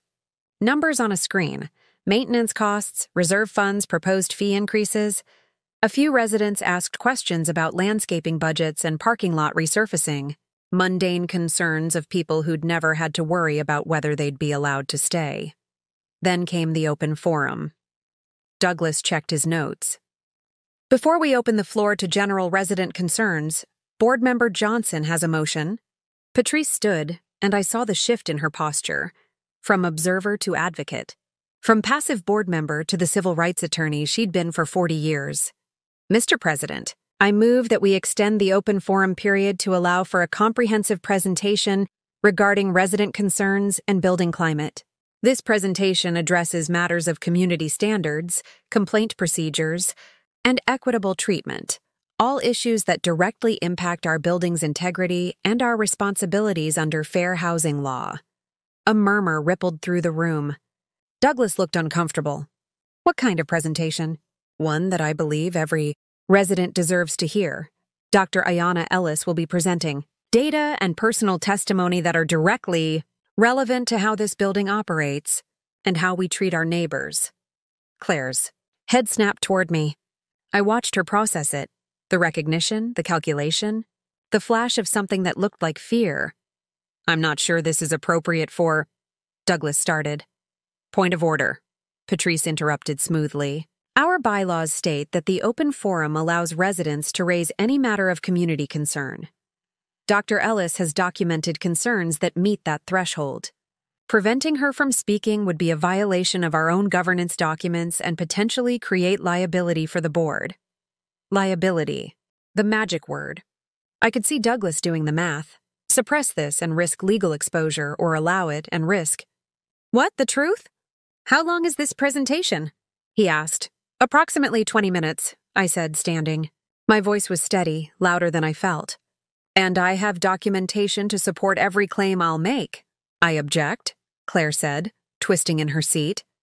This is highly irregular. The open forum is for brief comments, not lengthy presentations with point of order, Patrice repeated. You're not a board member, Mrs. Whitmore. You don't get to object. You can speak during the open forum like any other resident, but you cannot prevent another resident from doing the same. The room had gone quiet. Everyone was watching now, sensing something larger happening, something that went beyond parking fees and landscaping budgets. Douglas looked at the other board members. A woman I didn't know shrugged. An older man nodded. The message was clear. Let her speak and get it over with. Fine, Douglas said, though his tone suggested it was anything but. Dr. Ellis, you have the floor. I walked to the front of the room, connected my laptop to the projection system, and turned to face 60 pairs of eyes. Some curious, some hostile, some carefully neutral. I found Marcus and Cameron in the crowd. Marcus gave me a slight nod. Cameron's expression was fierce, protective. I clicked to my first slide. My face filled the screen. My professional headshot from Emory's website. Me in front of shelves of books, looking every bit the professor I was. "My name is Dr. Ayana Ellis," I began. "I'm a neuroscientist, tenured faculty at Emory University. I've published 43 peer-reviewed articles, testified before Congress twice, and received grants totaling over $3 million for research on neural plasticity and trauma response. I moved into the Penthouse unit 7 weeks ago, and from my first day here, I've been subjected to a coordinated campaign of harassment designed to force me to leave." Click. Next slide. A timeline. On September 3rd, my first week of residency, I received a complaint about excessive dog barking, despite having only a cat. On September 10th, I was accused of hosting a loud party on a night when I was provably at the university until 10:45 p.m. On September 15th, management attempted to perform an unscheduled inspection of my unit based on anonymous reports of unauthorized modifications that don't exist. I saw Jennifer. Martinez shrank slightly in her seat. Douglas was frowning at his notes, like he might find something there to refute what I was saying. Click. Over 7 weeks, 8 formal complaints have been filed against me. 8. In less than 2 months. For a building that averages 14 complaints per year across 72 units. This is statistically impossible unless the complaints are coordinated or fabricated. Click. Split screen now, calendar entries on one side, complaint timestamps on the other. Every complaint filed against me has been demonstrably false. I have security camera footage, decibel readings, calendar documentation, and third-party verification proving that the alleged violations never occurred. And yet, management accepted these complaints without investigation, without verification, without once asking for my side of the story. Jennifer's face was red now. She leaned over to whisper something to Douglas, but he waved her off. Click. The comparative data that Patrice had compiled. But this isn't just about me. Over the past 3 years, the Meridian Towers has had 8 Black households among its residents. Those 8 households, representing 11% of the building population, have accounted for 43% of all noise complaints, 67% of conduct violations, and 81% of proposed lease non-renewals. The numbers hung in the air, undeniable. Not one of these complaints resulted in a police citation or external verification. They were all internal, filed by residents, processed by management, and used to create paper trails that justified pushing Black residents out. Someone in the back gasped. I saw a few white residents exchanging glances, uncomfortable realizations dawning. Click. Photos now, the couple from the 7th floor that Marcus had told me about, smiling in what looked like a moving day photo. Then their complaint file, thick with accusations. Marcus and Cameron Reed, residents of the 6th floor. I gestured to them, accused of creating offensive cooking odors, despite multiple white residents operating outdoor grills and cooking aromatic foods without complaint. When they requested permission to install a minor kitchen modification, they were denied. But residents on floors 8, 9, and 11 installed similar or more extensive modifications without seeking permission and faced no consequences. Marcus stood there, visible, present, refusing to be erased. Click. Patrice Johnson, resident of the 3rd floor and current board member. 3 years ago, after filing complaints about discriminatory guest parking enforcement, she was accused of creating a hostile environment and faced eviction proceedings. Proceedings that only stopped when she brought in legal representation and threatened to file a federal discrimination complaint. Patrice stood now too. The 3 of us, a vertical line of Black presence in a sea of white faces.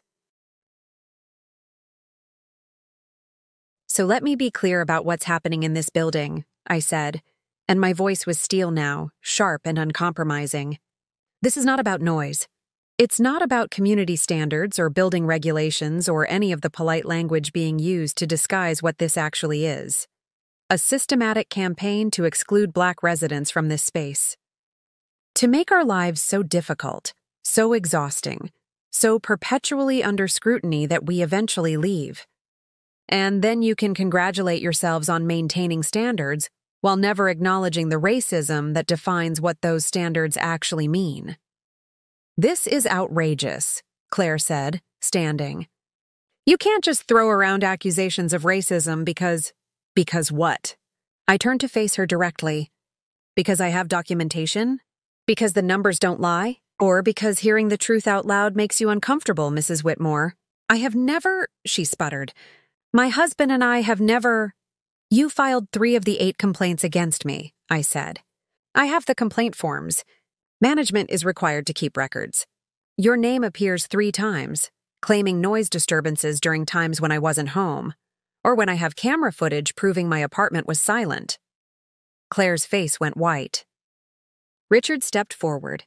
But I wasn't done, and you, Mr. Whitmore, sent 5 emails to management questioning how I could afford the penthouse, suggesting that my lease should be reviewed for accuracy, and asking whether my references had been properly vetted.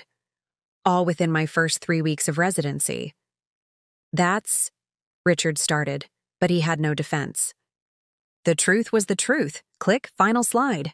The heading read, Legal Action and Next Steps.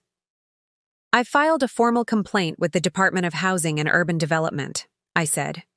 I've also retained Marcus Webb from Webb & Associates, a civil rights law firm, to pursue legal action against the building management and any individuals who participated in this harassment. The evidence I've presented tonight is a fraction of what we've compiled. Every false complaint, every discriminatory act, every attempt to violate my rights as a tenant, it's all documented. The room erupted. Multiple people trying to talk at once, Douglas banging something that wasn't quite a gavel, Jennifer frantically whispering to board members, but I wasn't finished. I want to be very clear about something, I said, and the authority in my voice cut through the chaos. I'm not telling you this because I'm asking permission. I'm not here seeking approval or understanding or sympathy. I'm here because you deserve to know what's been done in your name, in your building, under the guise of community standards. And I'm here because this ends now. I looked directly at Douglas, at Jennifer, at the board members who'd enabled this. The lawsuit is filed. The HUD complaint is filed. This is happening whether you cooperate or resist. But you have a choice about what comes next. You can acknowledge what's been happening here, make real changes, and work toward actual equity. Or you can defend the indefensible and let this play out in court and in media coverage that will make this building's name synonymous with discrimination. I disconnected my laptop. That's all I have to say. Thank you for your time. The silence that followed was profound. I walked back to my seat, my hands shaking now that the adrenaline was ebbing, my heart pounding so hard I thought everyone could hear it. Marcus reached across the aisle and squeezed my hand. Cameron was crying. Patrice looked at me with something that might have been pride, or might have been vindication, or might have been both. Douglas cleared his throat. I think the board needs to convene privately to discuss. No, said a voice from the back. A white woman I didn't recognize stood up. I think we need to discuss this now, all of us. Because Dr. Ellis is right, this was done in our name. And I want to know what the board plans to do about it. Another voice. I had no idea this was happening. If what Dr. Ellis says is true, it's true, Marcus said quietly. Every word. Then we owe her an apology, a different resident said. And we owe everyone who's been pushed out an apology. And we need to do better. Not everyone agreed. I could see Claire whispering furiously to the people around her, could see Richard's face red with rage. But something had shifted. The truth was out. The lies had been exposed. And whatever happened next, at least everyone knew. At least they couldn't pretend anymore. Douglas adjourned the meeting. There was nothing left to discuss under the planned agenda, not after what had just happened. People lingered, some approaching me to apologize, others hurrying out like they were fleeing a crime scene. Claire and Richard left without a word, but the look she gave me was pure hatred. Fine. Let her hate me. At least she couldn't ignore me anymore. Jennifer approached hesitantly. Dr. Ellis, we need to talk to my attorney, I said. Not cruel, just final. Everything goes through him now. She nodded and left, her shoulders slumped. Patrice, Marcus, Cameron, and I stood in the emptying community room, and for a long moment, none of us spoke. What was there to say? We'd done it. We'd stood up, spoken out, refused to be silent or small or grateful for basic human dignity. That was incredible, Cameron finally said, his voice thick. Ayana, she was perfect, Marcus finished. You were perfect. I was terrified, I admitted. My hands are still shaking. Good, Patrice said. Fear means you understood the stakes. But you did it anyway. That's courage. We left the building together, the four of us walking out into the Atlanta night. The city lights felt different now, less indifferent, more like witnesses. Like the whole world had shifted slightly on its axis. My phone buzzed. A text from Simone. Saw the recording. You're a fucking warrior. Call me when you can breathe. Wait, recording? Patrice? I said slowly. You recorded that? Her smile was wicked. Multiple angles. High definition. Already backed up in 3 locations. They can't suppress what they can't contain. I started laughing. Couldn't help it. The absurdity and the justice and the sheer audacity of what we'd just done. It all bubbled up as laughter that might have been tears if I'd been slightly less exhausted. What happens now? Cameron asked. Now, I said, we wait. And we document whatever comes next. Because this isn't over. But for the first time in 7 weeks, I felt like I could breathe. For the first time since moving in, I felt like I belonged. Not because they'd accepted me, but because I'd refused to disappear. The video went viral in 36 hours. I didn't post it. Patrice didn't post it. But someone in that community room, someone who'd recorded the meeting on their phone, uploaded it to Twitter with the caption, Black Neuroscientist exposes racist harassment in Atlanta luxury building. This is what systemic discrimination looks like. By morning, it had 50,000 views. By afternoon, 200,000. News outlets started calling. I woke up to 17 missed calls, 43 text messages, and an email from Emory's communications office asking if I needed support navigating media attention. My first thought was panic. Exposure meant vulnerability, scrutiny, the possibility that this could somehow damage my career. But then I remembered I'd done nothing wrong. I'd simply refused to accept being treated as less than human. Simone called at 7 a.m. Girl, you broke the internet. I didn't mean to, I said, sitting up in bed. Malcolm protested the movement, having been sleeping on my chest. I just wanted people in that building to know what was happening. Well, now everyone knows. CNN, MSNBC, local Atlanta stations, they're all covering it. You're trending on 3 platforms. And the comments, she paused. Ayana, people are standing with you. Black people especially. Everyone's sharing their own stories about housing discrimination, about being questioned in their own buildings, about complaints and harassment. You gave voice to something a lot of people have experienced but couldn't name. After we hung up, I scrolled through the responses. Thousands of them. Some supportive, some hostile, many sharing similar experiences. This happened to me in Chicago. False noise complaints, constant surveillance. They even called the cops on me for suspicious activity while I was carrying groceries to my own apartment. I'm a surgeon. Make 6 figures. Still get asked if I'm the cleaning service when I enter my building's gym. They did this to my family in San Francisco. 3 months of harassment until we couldn't take it anymore. We left. I wish we'd fought like she did. But there were other comments too. Playing the race card, typical. Maybe if she wasn't so aggressive. Without hearing both sides, how do we know she's telling the truth? What if she really was loud? This is why I left Atlanta. City's gone downhill. No standards anymore. I made myself stop reading. You can't engage with people determined to misunderstand you. Their denial wasn't my responsibility. Marcus texted, "Check your email." The building sent something. I opened my laptop. There it was, sent to all residents at 6:47 a.m., Dear Meridian Towers. Residents, the Board of Directors is aware of recent allegations made during our annual community meeting. We take all resident concerns seriously and are conducting a thorough review of building policies and procedures.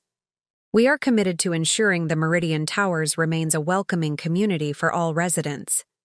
To that end, we have retained an independent third-party firm to conduct an equity audit of our complaint processes, management practices, and community standards. We will share findings and recommendations with all residents within 60 days. We appreciate your patience and cooperation during this review. Sincerely, the Board of Directors. I read it twice. It was careful, non-committal, designed to sound responsive without admitting anything. Allegations instead of documented discrimination. Review instead of accountability. The language of institutions protecting themselves. I forwarded it to Marcus Webb, my attorney, with a note. "Is this adequate?" He called 10 minutes later.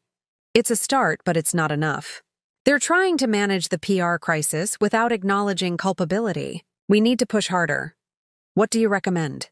"We make them uncomfortable. I'm scheduling a press conference for this afternoon. You, Marcus Reed, and Patrice Johnson. We present the full case publicly, all the documentation, the patterns, the specifics. Make it impossible for them to sweep this under the rug with vague promises of review." A press conference? My stomach clenched. "Marcus, I'm a scientist. I don't do press conferences. You did one last night in that community room. This is just a bigger audience." His voice was gentle but firm. "Ayana, you've already done the hard part.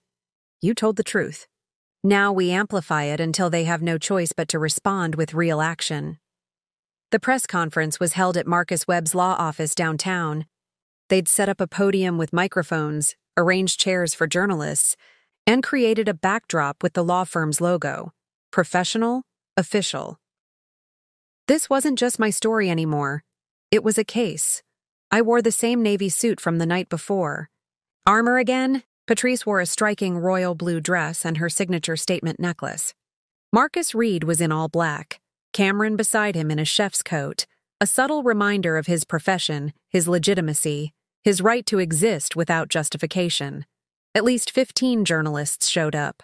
Local news, regional outlets, a few national stringers. Cameras on tripods, phones recording, notebooks open. I stood at the podium and felt the weight of all those eyes. All that attention. Marcus Webb introduced us, provided legal context, then handed the microphone to me. I'd prepared remarks, but standing there, looking at those cameras, I abandoned the script. "My name is Dr. Ayana Ellis," I began, "and 7 weeks ago, I moved into what I thought would be my dream home.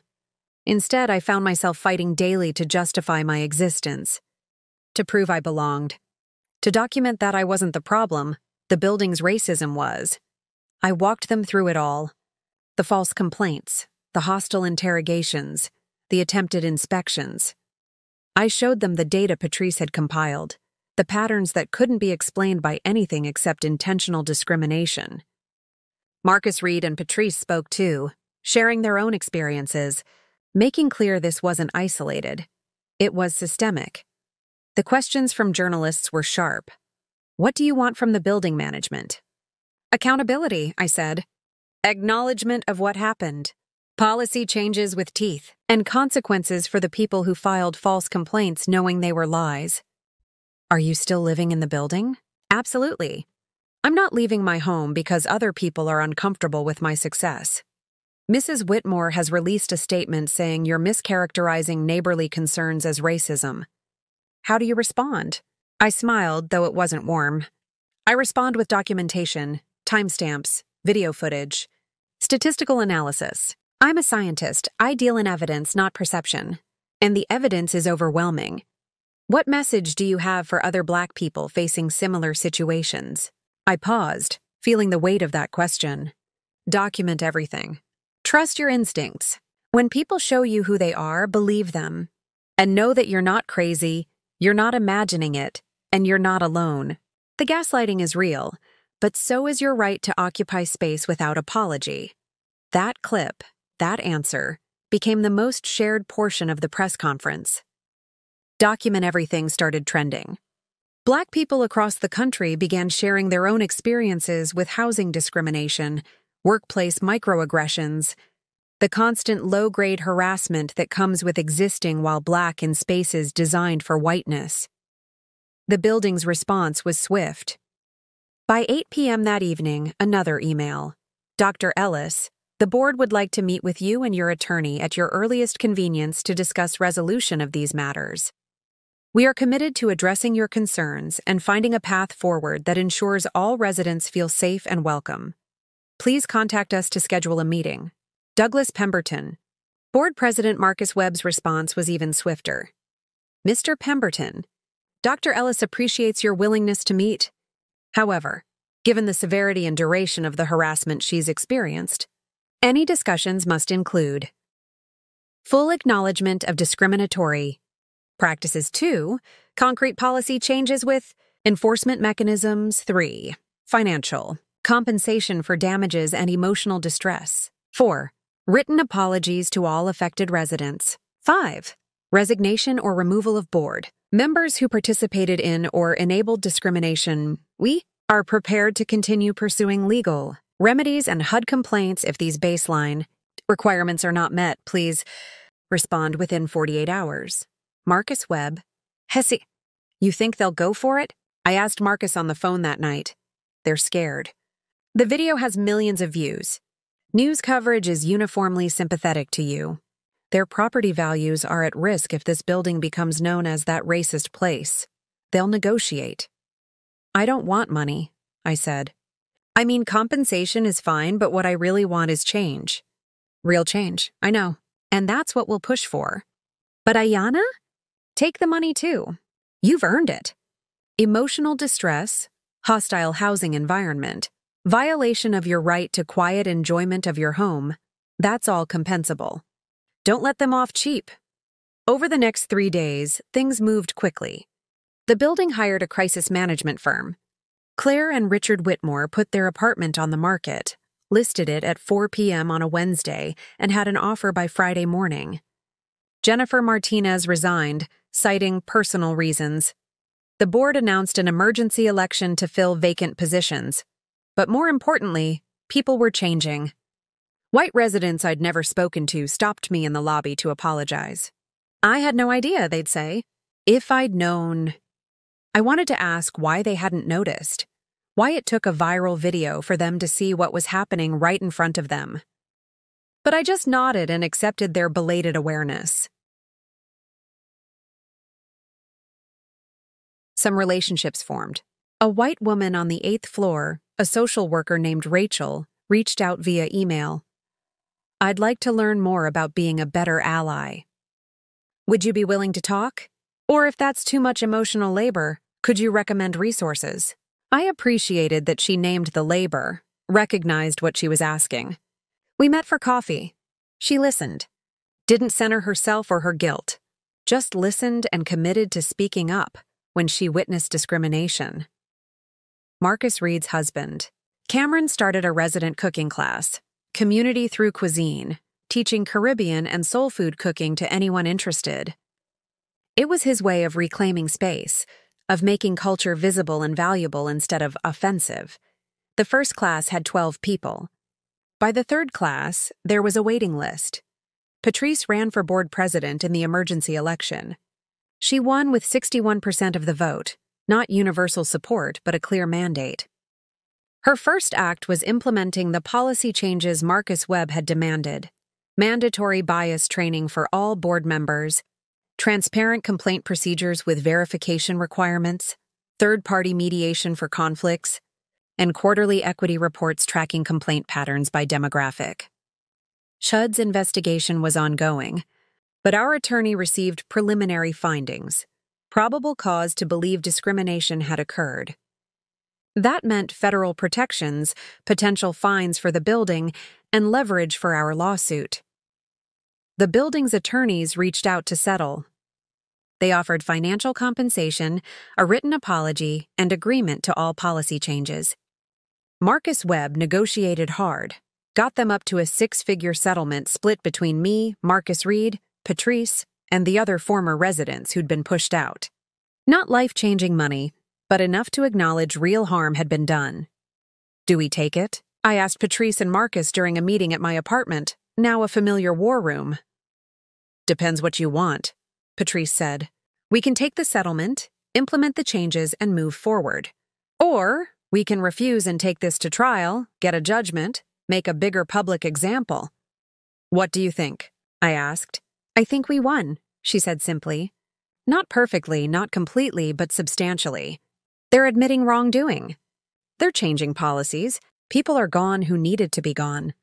And we're staying, all three of us in our homes on our terms," Marcus nodded. "Cameron and I talked about it. We want closure. We want to live here without this hanging over everything. The settlement gives us that." I thought about my mother, about what she'd say. She'd say, "Take the win. Don't let pride keep you fighting when the battle's already won. Save your energy for the next fight, because there's always a next fight." "Let's settle," I said. "But I want the apology to be public. Posted in the lobby, sent to all residents, part of the record." "Done," Marcus Webb said, making a note. "I'll draft it." The apology came 2 weeks later, framed and mounted in the lobby next to the mailboxes where everyone would see it. The Meridian Towers Board of Directors acknowledges that residents Dr. Ayana Ellis, Marcus Reed, Cameron Thompson, and Judge Patrice Johnson, Ruddier, were subjected to discriminatory treatment and harassment based on race. We apologize unreservedly for the harm caused and commit to ensuring such treatment never happens again in our community. We are implementing comprehensive policy changes and equity training to make the Meridian Towers a truly welcoming home for all residents. It wasn't perfect language. It didn't name specific perpetrators or detail every incident, but it was public acknowledgement. It was truth on the record. The day it went up, I stood in the lobby reading it, feeling something complex and hard to name. Not satisfaction, exactly. Too much had been sacrificed for that. Not vindication. I shouldn't have had to fight for basic dignity. But maybe peace. The peace that comes from knowing you stood up, you pushed back, and you made them acknowledge what they'd tried to deny. An older black man I'd never seen before approached while I was reading. He was visiting his daughter on the 4th floor, he explained. "Saw the video," he said. "Made me proud. Made me think of all the times I didn't fight, you know? All the times I just moved on, found somewhere else, convinced myself it wasn't worth the trouble." "You made it worth the trouble." His eyes were wet. "So were mine. We all fight how we can," I said. "You survived. That's its own victory." "Yeah," he said. "But you did more than survive. You changed something."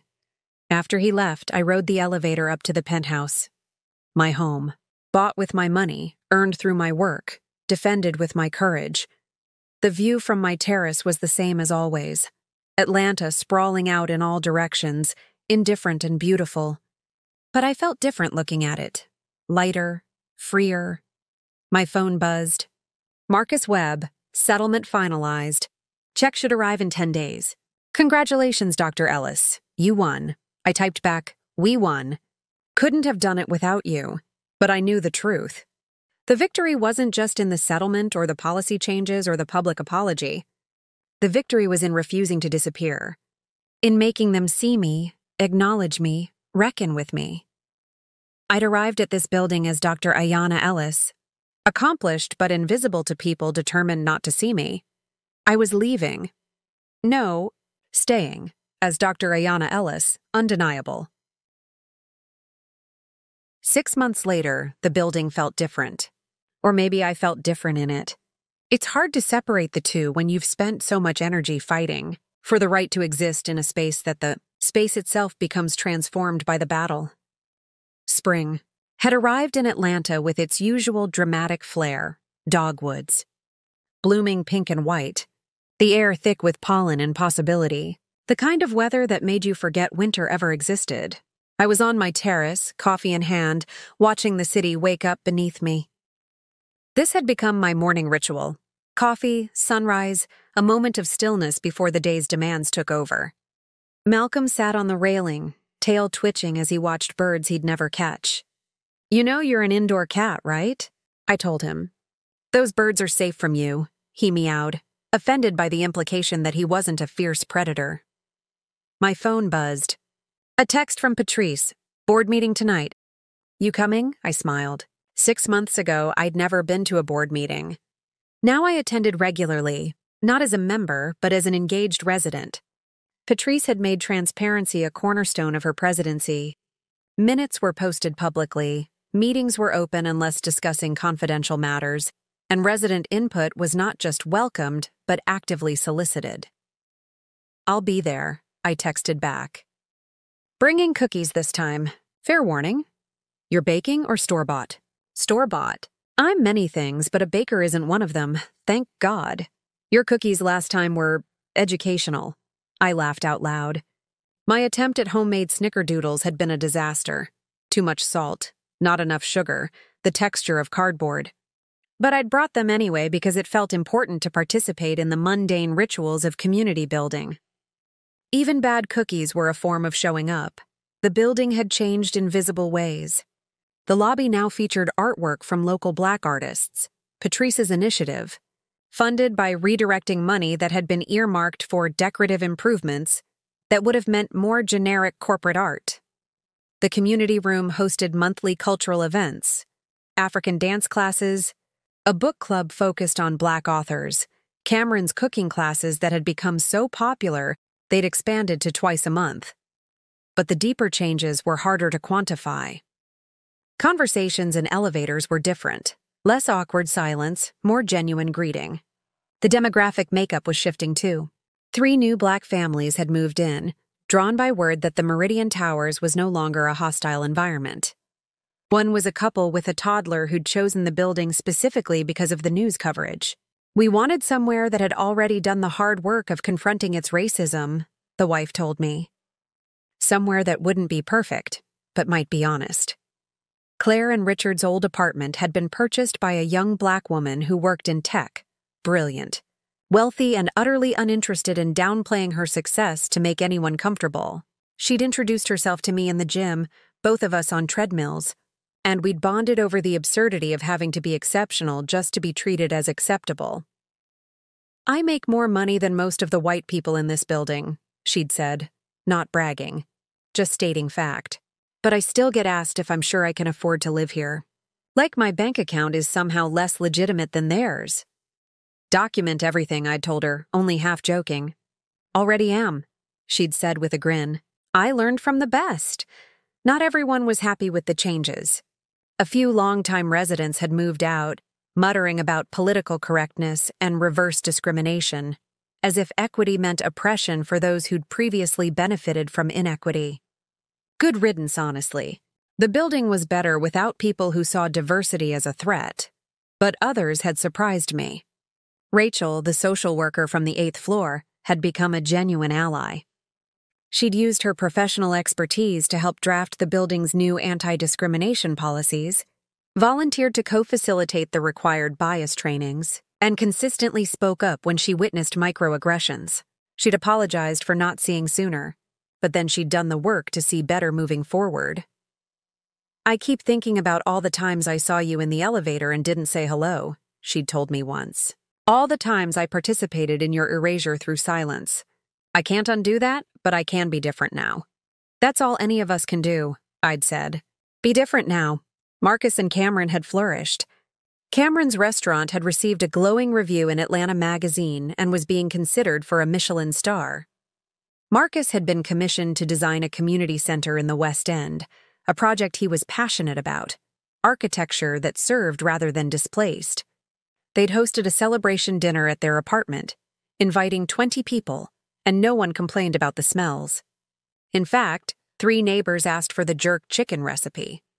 "This is what it should have been from the beginning," Cameron had said that night. Looking around at the diverse group of people eating, laughing, existing together without tension, just people being neighbors. "It took a fight to get here," Marcus had added, squeezing my hand. "But we got here."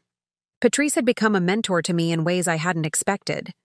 We met for coffee weekly, and she'd tell stories from her years as a judge, her decades of activism, the long view of progress that came from living through so much history.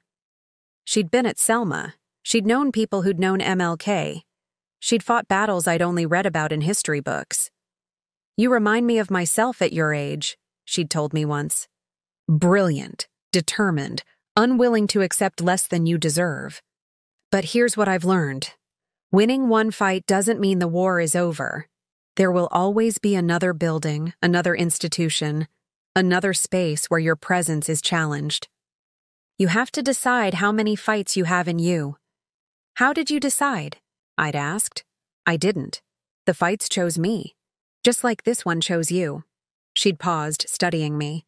But I also learned to rest between battles, to celebrate victories, to remember that survival and joy are both forms of resistance.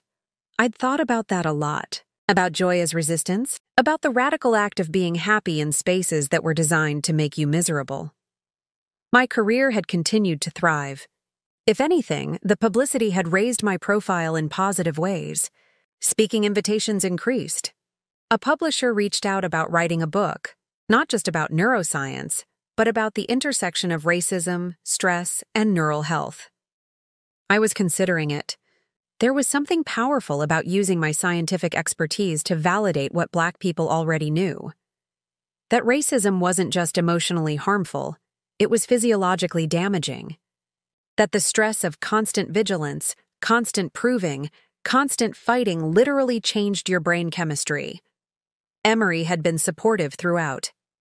My department chair had called after the press conference to say, "We stand with you. This is exactly the kind of justice work we should be supporting." It could have been performative, but he'd followed up with action, facilitating a campus-wide conversation about housing discrimination, connecting me with resources, ensuring I had the support I needed, though I'd also gotten hate mail. Lots of it. Emails calling me a race baiter, a troublemaker, worse. Death threats that campus police took seriously enough to increase security around my office for a few weeks. Anonymous letters to my department suggesting I should be fired for unprofessionalism. But for every hateful message, there were 10 supportive ones. Students thanking me for speaking up. Colleagues sharing their own experiences with discrimination. Black women especially, reaching out to say they saw themselves in my story. They'd lived versions of it, and seeing me fight gave them courage to fight too. One message had made me cry. A note from a grad student at Stanford, a young Black woman studying neuroscience, who wrote, "I'm the first Black PhD student in my program. I'm constantly questioned, constantly having to prove myself, constantly exhausted. Your story reminded me that I'm not imagining it, that the problem isn't me. Thank you for fighting. It makes my fight feel less lonely." That's what Patrice meant about fights choosing you. I hadn't sought to become a symbol or a spokesperson. I'd just wanted to live in my apartment in peace. But by refusing to accept less, by documenting and exposing and demanding accountability, I'd inadvertently given permission to others to do the same. The afternoon before the board meeting, I had lunch with Simone, who'd flown down from New York for a conference. We met at a soul food place in the old Fourth Ward, the kind of restaurant where the mac and cheese was worth the calories, and the sweet tea was diabetes in a glass. "You look different," Simone said, studying me across the table, lighter somehow. "I feel different," I admitted. "I'm sleeping through the night again. Not jumping every time I hear footsteps in the hallway. Actually enjoying my apartment instead of treating it like a battlefield. That's called peace, sis." "Is it? I'm not sure I remember what that feels like." Simone reached across the table, squeezed my hand. "I'm proud of you. I know I say it a lot, but I mean it. You could have left. Moved somewhere easier. Protected your peace by avoiding the fight. But you stayed. You made them change. I had help, I said. Patrice, Marcus, Cameron, my attorney. I couldn't have done it alone. But you started it. You were the catalyst." She paused, ordered more sweet tea from a passing server. "So what now? You've won your fight. What's next for Dr. Ayana Ellis?" I thought about it. Living, I guess. Just living. Doing my research. Teaching my students. Existing in my space without having to justify every breath. Maybe that's enough. It's more than enough, Simone said. It's everything. The board meeting that evening was routine in the best way. Budget discussions, maintenance schedules, a proposal to update the fitness equipment. Patrice ran it efficiently, making sure everyone had a chance to speak, keeping things on track without steamrolling discussion. During the open forum, a new resident, a young Asian American man who'd moved in last month, raised his hand. I just want to say, I chose this building because of the changes that have happened here. Because I researched the history, saw what Dr. Ellis and others did, and thought, this is a community that's willing to do the work. I appreciate that, and I want to contribute to maintaining that culture. Applause rippled through the room. I met Patrice's eyes across the space. She nodded, a small smile on her face. This was the work, not the dramatic confrontation, but the daily maintenance of justice. The boring, unglamorous labor of making sure hard-won changes actually stuck. After the meeting, I took the elevator up to the penthouse. 12 floors. The longest journey and the shortest? The space where so much had happened. Accusations, interrogations. The constant low-grade surveillance that had made every trip up or down feel like running a gauntlet. But tonight, the elevator was just an elevator. The hallway was just a hallway. My door was just a door. I unlocked it, stepped inside, and was greeted by Malcolm's insistent meowing. His dinner was 10 minutes late. A crime against feline dignity, I know. I know, I told him, heading to the kitchen. Your oppression is very real and very serious. He meowed louder, unimpressed by my sarcasm. As I fed him, I looked around my apartment. The art I'd finally hung on the walls. The books organized on custom shelves. The furniture arranged exactly how I wanted it. The terrace doors open to let in the spring evening air. This was mine. Not because anyone gave it to me or approved of me having it, but because I'd earned it, bought it, and fought to keep it. My phone buzzed. Marcus Reed. Cameron and I are getting married. Real wedding this time, not just courthouse. You're invited, and you're giving a speech. I laughed, typed back, congratulations. And absolutely not. I'll cry through the whole thing, then cry and give a speech. Non-negotiable. You're family now. Family. The word settled into my chest, warm and unexpected. I'd come to Atlanta alone, driven by career and ambition. I'd found more than a job, though. I'd found people who saw me, supported me, fought alongside me. I'd found community in the place I'd least expected it, in a building that had tried to reject me, but instead had been transformed by my refusal to be rejected. I stepped out onto my terrace, the city spread before me in twilight. Somewhere down there, people were fighting their own battles, living in spaces that didn't want them, proving themselves to people who'd already decided they didn't belong. Documenting everything because survival required evidence. I thought about that grad student at Stanford, about all the people who'd reached out to share their stories, about the young Black families moving into buildings that had been all-white fortresses, claiming space that was rightfully theirs. The top of this building was mine. But more than that, it was proof. Proof that you could fight institutional racism and win. That documentation and determination and refusing to be gaslit could lead to real change. That justice was possible, even when it required battle. Malcolm joined me on the terrace, rubbing against my legs. I picked him up, and we watched the city together, woman and cat, both exactly where we belonged. You don't live here, Claire had said at the gate, those words dripping with contempt and disbelief. But I did live here. I lived at the top. And the top would stay Black, would stay mine, would stay a testament to the fact that excellence doesn't require permission and home doesn't require approval. The penthouse was mine. The view was mine. The peace, hard-won and carefully maintained, was mine, and I wasn't going anywhere. Behind me, my apartment glowed with warm light. Ahead of me, the city sparkled with possibility, and for the first time since moving in, I felt what I'd been searching for all along. Home. Not because the building had accepted me, but because I'd accepted myself. My right to space, my refusal to shrink, my determination to exist fully, unapologetically, triumphantly. The penthouse was black, the top was black, and it would stay that way because I was here. And I wasn't leaving.